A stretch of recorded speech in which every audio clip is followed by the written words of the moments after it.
Just imagine आप एक professional killer है जिसने पूरी जिंदगी कॉन्ट्रैक्ट लेकर लोगों को मारा है, लेकिन जॉब के आखिरी दिन आपके हाथ में आप ही की मौत का कॉन्ट्रैक्ट है। तो आप क्या करेंगे? अगर आपने ये मूवी देख ली तो एक हफ्ते तक तो आपके दिमाग से इसका ड्रामा नहीं निकलने वाला। कहानी की शुरुआत में एक प्रोफेशनल किलर चुपचाप बिजली वाले ड्रिल से दरवाजा तोड़ने की कोशिश कर रहा था, लेकिन उसे अंदाजा नहीं था कि ड्रिल की आवाज इतनी तेज होगी कि बगल वाले फ्लैट में रहने वाला मोटा आदमी चौकन्ना हो जाएगा। मोटा आदमी गुस्से में बड़बड़ाता हुआ बाहर निकला, ये सोचते हुए कि आज तो इसको मजा सिखाना पड़ेगा। लेकिन उसे क्या पता था कि किलर का असली टारगेट कोई और नहीं बल्कि वही खुद था। किलर ने एक झटके में मोटे आदमी को दीवार से चिपका दिया, फिर उसने नेल गन उठाई और उसके दोनों हाथ दीवार में ठोक दिए। सिर्फ हाथ ही नहीं, उसके कपड़े तक दीवार में चिपका दिए। इसके बाद उसने हथौड़े से उसकी छाती पर जोरदार वार किया, जिससे वो दर्द से चीख पड़ा। इसी बीच जो बॉडीगार्ड दौड़ता हुआ अंदर आया, किलर फौरन जमीन पर लुढ़क गया और सेकंडों में उसे भी ढेर कर दिया। एक टॉप लेवल किलर होने के नाते जैक हार्लन जानता था कि अधूरा काम सबसे खतरनाक होता है। वो आगे बढ़ा और जो बॉडीगार्ड अभी भी जिंदा था उसे हमेशा के लिए खत्म कर दिया। लेकिन तभी उसने टेबल पर कुछ ऐसा देखा जिससे उसका चेहरा बदल गया। टेबल पर उसकी खुद की पूरी फाइल रखी थी, नाम, फोटो, बैकग्राउंड, सब कुछ। उसी पल जैक समझ गया ये कोई कॉन्ट्रैक्ट नहीं था, ये एक जाल था। वो वापस मोटे आदमी के पास गया और उससे पूछने लगा कि क्या उसे इसके पीछे की सच्चाई पता है। लेकिन आदमी बार बार यही कहता रहा कि उसे कुछ नहीं मालूम, सच बोल रहा है या नहीं। ये पक्का करने के लिए हमारे दयालु जैक ने ड्रिल उठाई और उसके सिर में छेद करना शुरू कर दिया। लेकिन इतनी भयानक सजा के बाद भी मोटा आदमी कुछ नहीं बोला। आखिरकार जैक ने उसे गोली मार दी। फिर उसने अपना छोटा सा फोन निकाला, लाश की फोटो खींची और अपने कॉन्टैक्टर को कॉल करके कहा कि मिशन पूरा हो गया है। महिला कुछ बोल पाती उससे पहले ही जैक ने सिम कार्ड तोड़ दिया। फिर नए नंबर से उसी औरत को दोबारा कॉल किया। जैक का अंडरवर्ल्ड में नाम था ब्लैक सीजर। वो किलर की दुनिया का सबसे खतरनाक नाम था, लेकिन अब वो 50 से ऊपर का हो चुका था। बाल पूरी तरह सफेद, शरीर में पुरानी चोटें और बीमारियां। उसे पता था कि अब रिटायरमेंट का वक्त आ गया है, इसीलिए उसने ये आखिरी कॉन्ट्रैक्ट लिया था। सोचा था एक आखिरी बड़ा पैसा और फिर चैन से बुढ़ापा। लेकिन उसे जरा भी अंदाजा नहीं था कि ये कॉन्ट्रैक्ट उसी को मारने के लिए था। उधर विवियन को जब इस बात की खबर मिली तो वो गुस्से से आग बबूला हो गई। उसने तुरंत विक्टर हुआंग के पास जाकर उसे जमकर फटकार लगाई। तू सच में इतना बेवकूफ है? ब्लैक सीजर को मारने के लिए तूने 2-4 छुटभइये भेज दिए। विवियन ने उसे साफ चेतावनी दी, अगर जिंदा रहना है तो जैक को हाथ लगाने का ख्याल भी छोड़ दे, वरना पूरी जिंदगी डर में कटेगी। लेकिन विक्टर हुआंग को कोई फर्क नहीं पड़ा। वो अब किलर ऑर्गेनाइजेशन का नया बॉस बन चुका था। उसने नोटिस किया कि हर साल रिटायर हो चुके किलर्स को भारी पेंशन देनी पड़ती है। पैसा बचाने के लिए उसके दिमाग में एक शानदार आइडिया आया, पुराने किलर्स को ही खत्म कर दो, न पेंशन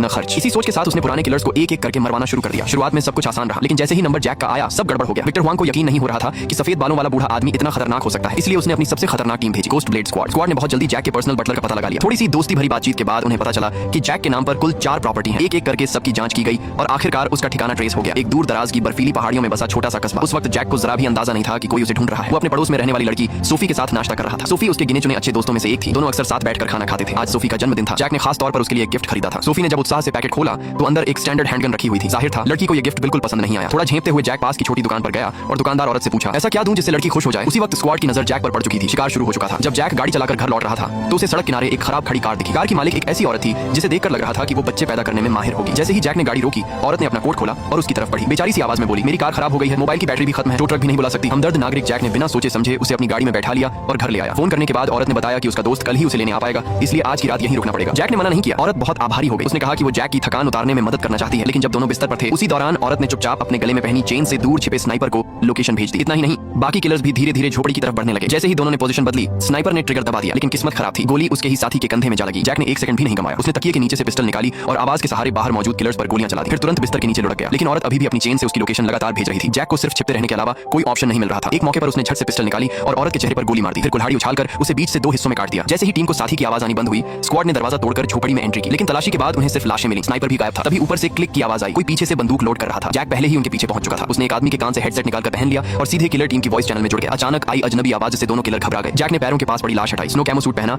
और स्नाइपर राइफल उठाकर झोपड़ी की सारी लाइटें उड़ा दी। फिर थर्मल विजन ऑन कर दिया। लेकिन स्क्वाड भी चालाक था। उन्होंने सिग्नल फ्लेयर फेंके ताकि थर्मल विजन बिगड़ जाए और जानबूझकर बातों में उलझाकर टाइम खींचने लगे, क्योंकि कुछ मिनट पहले ही उन्होंने एक और किलर को चुपचाप पीछे की पहाड़ी से भेज दिया था। उन्हें नहीं पता था कि जैक पहले ही सब समझ चुका था। वो जानबूझकर पेड़ पर छिपकर बैठा था। जैसे ही पीछे से आए किलर की चीख सुनाई दी, झोपड़ी में छिपी औरत की रूह कांप गई। वो फौरन फ्रिज के पीछे छिप गई। चारों तरफ सन्नाटा था। धीरे धीरे फ्लेयर बुझने लगे। जैक ने शांत आवाज में कहा, डरो मत, मैं कोई राक्षस नहीं हूं। लेकिन यही बात औरत को और ज्यादा डराने लगी। घबराहट में उसके मुंह से भाप निकल गई। बस यही उसकी गलती थी। जैक ने ट्रिगर दबाया। गोली फ्रिज को चीरती हुई सीधे उसे जा लगी और पक्का करने के लिए उसने एक गोली और मार दी। स्क्वाड का सफाया करने के बाद जैक ने जमीन पर पड़ी एक लाश की जेब टटोली। उसे एक चाबी मिली जिस पर लिखा था 3 साइंस मैनेजमेंट, किसी का भला कर ही लिया जाए। ये सोचकर जैक सीधे उस पते पर पहुंचा। लेकिन जब उसने दरवाजा तोड़ा तो अंदर का नजारा अजीब था। वहां सिर्फ एक औरत थी जिसकी हालत ऐसी लग रही थी जैसे दिमागी तौर पर बिल्कुल ठीक न हो। जाने से पहले उसी औरत के मुंह से उसे एक भयानक खबर मिली, एक और किलर सोफी को किडनैप करने जा चुका है। ये सुनते ही जैक का चेहरा सख्त हो गया। ये उसकी आखिरी हद थी। जब वो सोफी के घर पहुंचा तो पूरा घर तहस नहस था। हर जगह टूट फूट, लेकिन सोफी कहीं नहीं थी। जैक फौरन गाड़ी लेकर होटल लौटा, लेकिन वहां पहुंचकर देखा कि वो दिमागी हालत वाली औरत भी गायब थी। ये पहली बार था जब किसी ने जैक के साथ इतना आगे जाकर खेला था। उसने दिल ही दिल में कसम खाई, पूरी किलर ऑर्गेनाइजेशन को जड़ से उखाड़ देगा। सोफी का पता लगाने के लिए वो एक बार पहुंचा। इस बार वो बार का मालिक था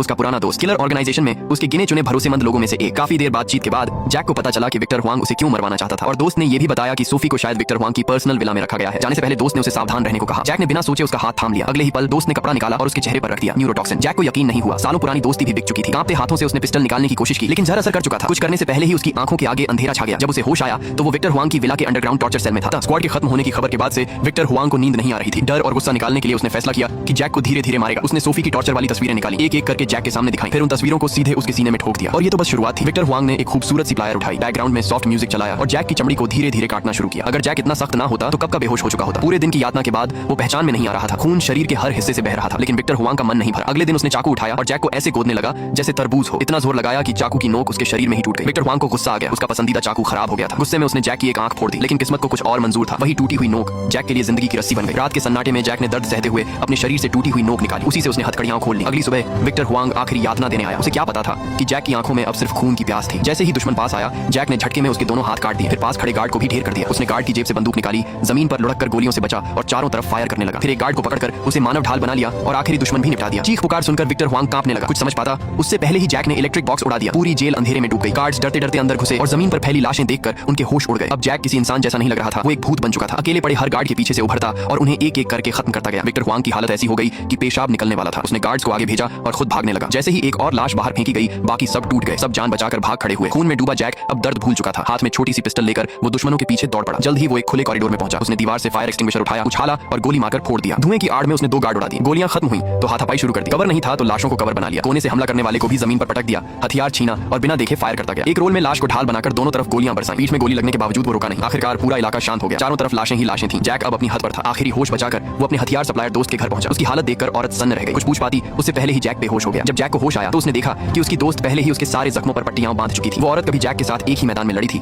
एक ही हालात से गुजरी थी। पुरानी साथी होने के नाते उसने फैसला कर लिया कि अब वो जैक का बदला खुद लेगी। उसने बिना ज्यादा कुछ कहे जैक को पूरा का पूरा हैवी वेपन सेट पकड़ा दिया। राइफलें, ग्रेनेड, बुलेट्स, सब कुछ। शरीर थोड़ा संभलते ही जैक एक सेकंड भी बर्बाद किए बिना गाड़ी लेकर एक छोड़ी हुई फैक्ट्री पहुंचा। वहां उसने हर हथियार को जोड़कर अलग अलग जगह छिपा दिया। पूरा इलाका उसने पहले से ही जाल में बदल दिया। इसके बाद उसने विवियन को फोन किया। शांत आवाज में बोला कि वो अपनी जान के बदले सोफी की सुरक्षित रिहाई चाहता है। डील का वक्त तय हुआ कल दोपहर, लेकिन विवियन ने कोई ईमानदारी नहीं दिखाई। फोन की लोकेशन से ही उसने जैक का ठिकाना ट्रैक कर लिया और अपने पीछे ढेर सारे किलर्स लेकर वहीं पहुंच गए। जैक को जरा भी हैरानी नहीं हुई। असल में उसने कभी भी सही डील करने का सोचा ही नहीं था। फिर भी पुराने रिश्ते का लिहाज करते हुए उसने विवियन को आखिरी मौका दिया। अब भी चाहो तो चली जाओ। लेकिन विवियन ने उल्टा उसका मजाक उड़ाया। बोली, उम्र हो गई है इसलिए दिल नरम पड़ गया है क्या? तंज भरी नजर डालकर वो मुड़ गई। उधर विला में बैठा विक्टर हुआंग लाइव फीड देख रहा था। ये सोचकर कि जैक अब गोलियों से छलनी होने वाला है, वो बेवजह हंसने लगा। हाथ में पकड़ा केक भी उसे ज्यादा स्वादिष्ट लगने लगा, लेकिन असलियत कुछ और थी। जैक ने आराम से अपनी चॉकलेट बार कार पर रखी, फिर दस्ताने पहने और ठंडे चेहरे के साथ दोनों हाथ ऊपर कर दिए। विक्टर हुआंग सन्न रह गया। केक अब बेस्वाद लग रहा था क्योंकि जैक के हाथ में जो चीज थी वो पिस्टल से कहीं ज्यादा खतरनाक थी। बस एक मैगजीन चली और जैक को छोड़कर बाकी सब जमीन पर पड़े थे। उसने बची हुई चॉकलेट का एक टुकड़ा मुंह में डाला और जो किलर जिंदा बचे थे उन्हें खुद जाकर खत्म कर दिया। अब विक्टर हुआंग पूरी तरह टूट चुका था। उसने अपनी पूरी फोर्स झोंक दी थी। अगर इस वक्त जैक विला में घुस जाता तो रोकने वाला कोई नहीं था और वही हुआ। विक्टर हुआंग अभी भागने का रास्ता सोच ही रहा था